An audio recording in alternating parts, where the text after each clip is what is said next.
మార్చి 16 కోసం CH Spurgeon గారు సిద్ధపరిచిన ధ్యానం చదువుతున్నాను, వినండి.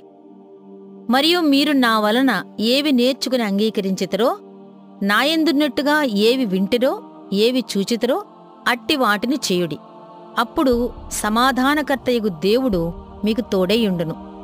ఫిలిప్పీలకు రాసిన పత్రిక 4వ అధ్యాయం 9వ వచనం. ఒక వ్యక్తి ప్రతి చిన్న విషయంలోనూ అవకాశం దొరికిన కొద్దీ పౌలు జీవితాన్ని అనుసరించగలిగితే అది చాలా బావుంటుంది.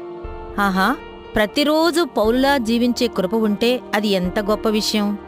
దైవకృప ద్వారా మనం పౌలు బోధనా విధానాన్ని అనుసరించగలిగితే ధ్యానవాక్యంలోని వాగ్దానం మనదే అవుతుంది.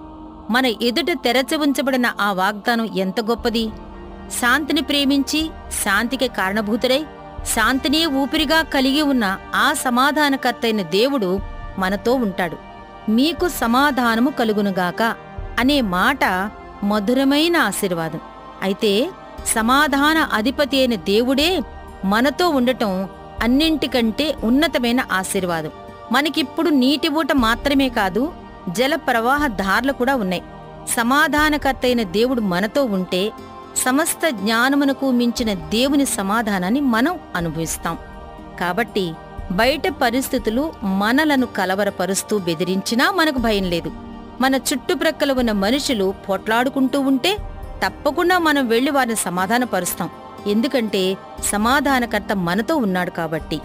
సత్య మార్గంలోనే ఆ నిజమైన శాంతి సమాధానములు మనకు దొరుకుతాయి.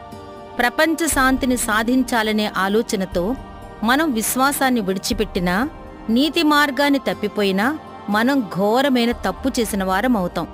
మొదటిగా పవిత్రత, రెండవదిగా సమాధానం. ఈ క్రమమే జ్ఞానానికి, యథార్థతకు మూలాధారం. పౌలు మార్గాన్ని మనం అనుసరిద్దాం.